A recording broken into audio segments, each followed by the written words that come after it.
I refused to wax a trans woman out of respect for my husband. In the heart of a bustling city, nestled between a cafe and a flower shop, stood a quaint little waxing salon called Glow and Smooth. The serene ambience, marked by soft lighting and gentle music, was a sanctuary for many who sought a moment of rejuvenation. Its owner, Sarah, a 34-year-old licensed esthetician, had always dreamed of creating a welcoming space where clients could feel comfortable and cared for, regardless of their background. From a young age, she was captivated by the beauty industry and its transformative power, which ignited her passion for skincare and waxing. Sarah's journey into this world began in her late teens when she took her first job at a local spa. It was there that she honed her skills and developed a reputation for being meticulous and compassionate. After gaining significant experience and saving enough to pursue her dream, she opened Glow and Smooth, pouring her heart into crafting an inviting atmosphere. She carefully selected high-quality products and designed the space to provide a sense of calm, ensuring that every detail contributed to a positive client experience. As Sarah ran her salon, she prided herself on her organization and commitment to client care. Each appointment began with a thorough booking process that collected essential information, allowing her to tailor services to individual needs. She would review her schedule daily, noting preferences and special instructions to ensure everyone felt valued and understood. However, one day, Sarah faced a situation that would challenge her beliefs and the very foundation of her business. A new client named Alex booked a full Brazilian wax appointment for the following week. As the day approached, Sarah prepared meticulously, ready to provide her usual exceptional service. When Alex arrived, Sarah welcomed her warmly and guided her to the treatment room. During the pre-service consultation, Sarah quickly realized that Alex was a trans woman. This revelation brought an unexpected wave of internal conflict. Sarah had established personal boundaries with her husband, Mark, which included a commitment to only perform intimate waxing on biological women. This decision stemmed from their mutual respect for one another's feelings and comfort levels, a cornerstone of their marriage. In that moment, Sarah felt torn. On one hand, she wanted to provide Alex with the same respect and care she offered all her clients. On the other, she felt a deep obligation to adhere to the boundaries she and Mark had set. After a moment of reflection, Sarah took a deep breath and gently explained her situation to Alex, expressing her full support for the LGBTQ+ community while clarifying her personal boundaries. She assured Alex that her refusal was not rooted in discrimination but rather a matter of personal comfort. Unfortunately, Alex's expression shifted from confusion to disappointment. Her hurt was palpable, and it pained Sarah to see it. Despite Sarah's attempt to offer assistance by suggesting another professional who specialized in waxing for trans clients, Alex felt wronged and stormed out of the salon, accusing Sarah of discrimination. This encounter left Sarah grappling with guilt and sadness, questioning whether she had done the right thing. The moment Alex left, Sarah's mind raced. She had built her business on the values of inclusivity and respect, and now those very principles seemed to be in jeopardy. Over the next few hours, the incident weighed heavily on her conscience, and she struggled to focus on her other clients. When news of the situation began to spread on social media, Sarah was hit with a barrage of mixed reactions. Some clients offered their support, emphasizing the importance of personal boundaries, while others accused her of transphobia and vowed never to return to her salon. The backlash was swift and brutal, leaving Sarah feeling overwhelmed. As the days turned into weeks, the once vibrant atmosphere of Glow and Smooth dimmed. Regular clients hesitated to return, and the steady stream of new appointments dwindled. The financial strain was immediate, and Sarah found herself dipping into her savings to keep her business afloat. The guilt of having inadvertently hurt Alex, coupled with the loss of her loyal clientele, created a perfect storm of stress that permeated both her personal and professional life. During this tumultuous period, Sarah sought guidance from other professionals in the beauty industry. She reached out to those who had faced similar challenges, hoping to learn from their experiences. Many emphasized the importance of empathy and communication in navigating such sensitive situations. These conversations provided some comfort, but Sarah still felt conflicted. She had always prided herself on her professionalism, yet her personal values influenced her decisions heavily. In an effort to understand the needs of her clients better, Sarah also contacted LGBTQ+ advocacy groups. Through these conversations, she learned about the specific concerns of trans clients and how to create a more inclusive environment at her salon. While she had never intended to discriminate, the impact of her actions was clear. The experience forced her to confront her beliefs and consider the ways in which they might affect others. As time passed, Sarah began to realize that this incident could be a turning point for her. It was an opportunity to evolve her business practices and cultivate a deeper understanding of empathy and inclusivity. She understood that maintaining her personal boundaries was essential, but so was creating a space that embraced diversity. With renewed determination, Sarah set out to rebuild her business and reputation. She made changes to her booking process, ensuring that all clients felt welcome and respected, regardless of their background. She invested time in training herself and her staff on inclusivity practices, aiming to foster an environment where everyone could feel comfortable seeking services. Sarah also began sharing her story openly, using social media to connect with her community and explain her journey. She acknowledged her mistakes and expressed her desire to learn and grow from the experience. This transparency resonated with many, and gradually, she started to see a shift. Clients who had been hesitant began to return, drawn by Sarah's commitment to change. In the months that followed, Glow and Smooth transformed into a space that celebrated diversity and inclusion. Sarah's experience with Alex became a powerful reminder of the importance of communication, understanding, and respect in both personal and professional relationships.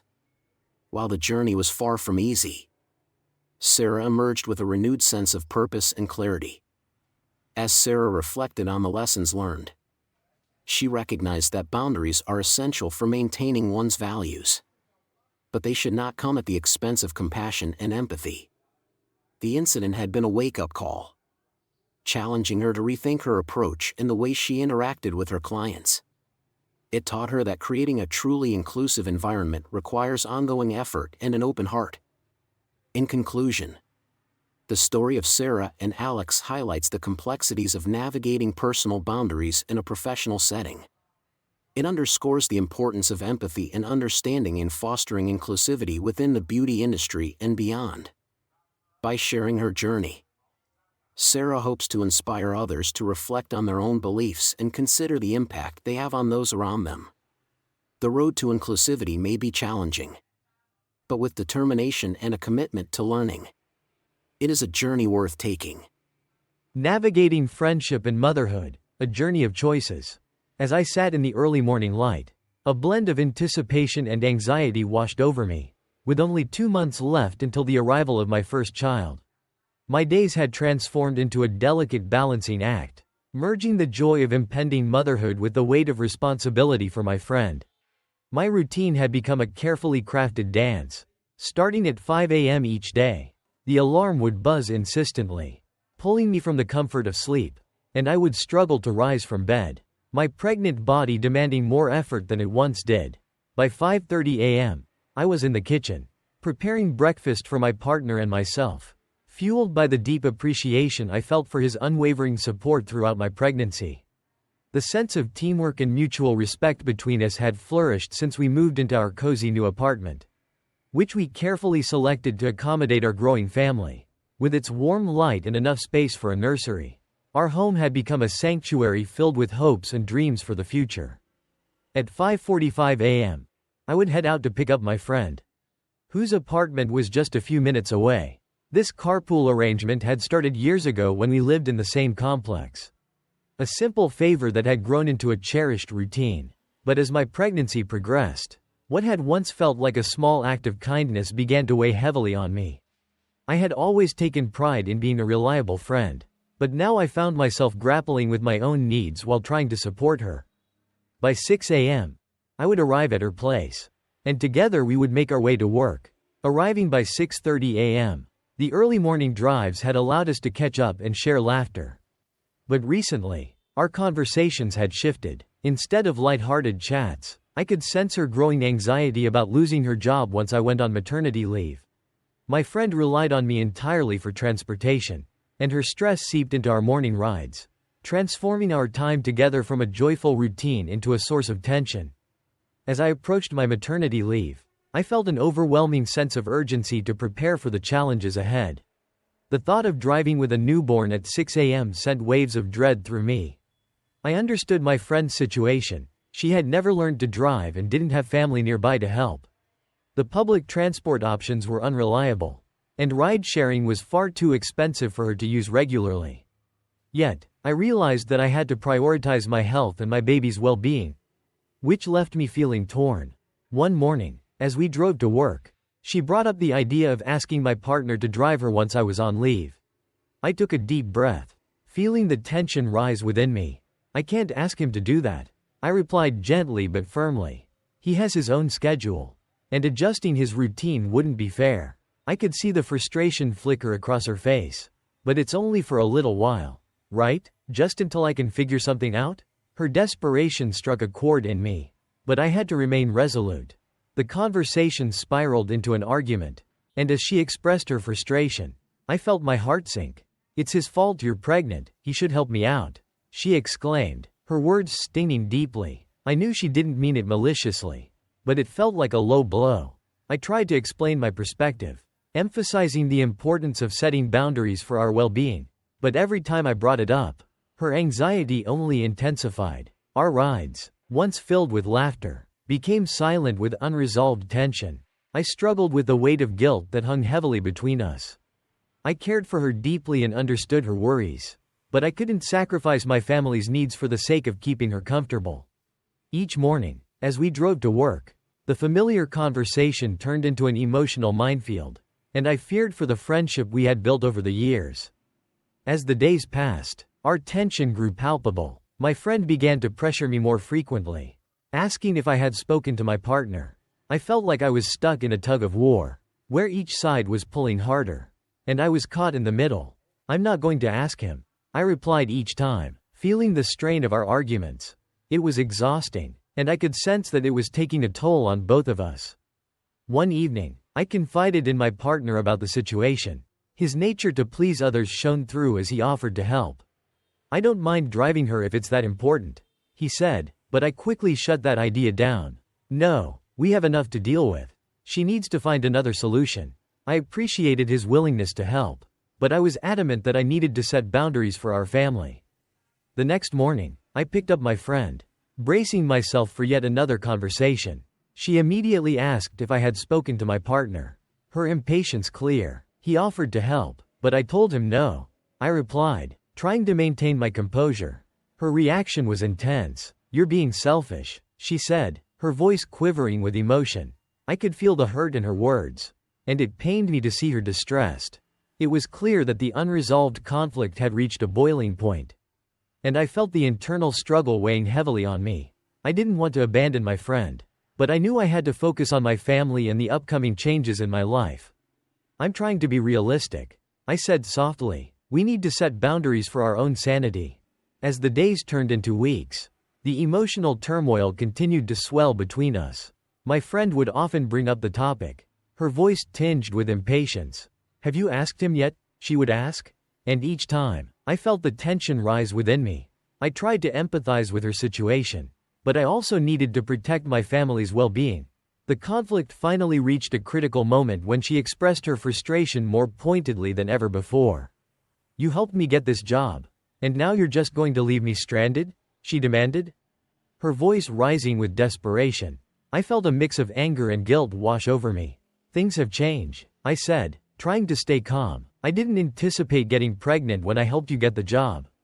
With my maternity leave approaching, I found myself caught in a web of conflicting emotions. The impending changes loomed over me, and I feared how they would affect my friendship. One morning, my friend's anxiety was palpable as we drove to work. "I don't know what I'm going to do," she admitted, her voice trembling. "You're leaving me in such a difficult position." I gripped the steering wheel tightly, feeling the weight of her words. "I can't keep giving you rides," I said, trying to maintain my calm. "It's not fair to my partner. And we need to focus on our family." Her tears welled up as she shook her head in disbelief. "It just feels like you're choosing your convenience over helping a friend in need." In that moment, I felt a deep pang of regret. I had always prided myself on being a dependable friend, but now I was faced with a heartbreaking choice. The reality was that I had to put my health and my baby's well-being first. And that realization was overwhelming. The following days were filled with tension and silence. Our once joyful conversations had been replaced with unspoken conflict, and I felt the strain of our relationship weighing heavily on both of us. One morning, as we drove to work, my friend broke the silence. "I've thought about what you said," she began hesitantly. "I don't like it, but I understand why you're doing this." Relief washed over me, but I remained cautious. I wanted to help her, but I needed to prioritize my family. We began discussing potential solutions, and I suggested she reach out to a coworker who might be able to assist her. It wasn't the ideal solution, but it was a start. As the days progressed, I felt the tension begin to ease slightly. My friend was still worried about her situation, but she was starting to understand my perspective. I hoped that with time, we could rebuild our friendship and find common ground. Looking back, I realized how important it was to set boundaries. Even with close friends, I had always prioritized the needs of others above my own. But this experience taught me the significance of balancing self-care with caring for those we love. My partner and I grew closer during this time, and his support made me appreciate him even more. When my maternity leave finally began, I felt a mix of relief and apprehension. It marked the start of a new chapter in my life, one filled with challenges and joys. I focused on preparing for our baby's arrival, knowing I had made the right decision to prioritize my family. Though my friendship with my friend had changed, it wasn't over. We continued to communicate, albeit less frequently. I hoped that with time, understanding, and empathy, we could rebuild our bond, acknowledging each other's needs and struggles. In conclusion, navigating the complexities of friendship while preparing for motherhood was an emotional journey. It highlighted the importance of setting boundaries, advocating for one's own needs, and recognizing that change is an inevitable part of life. As I moved forward, I carried these lessons with me, ready to embrace the challenges of motherhood and foster healthier relationships along the way.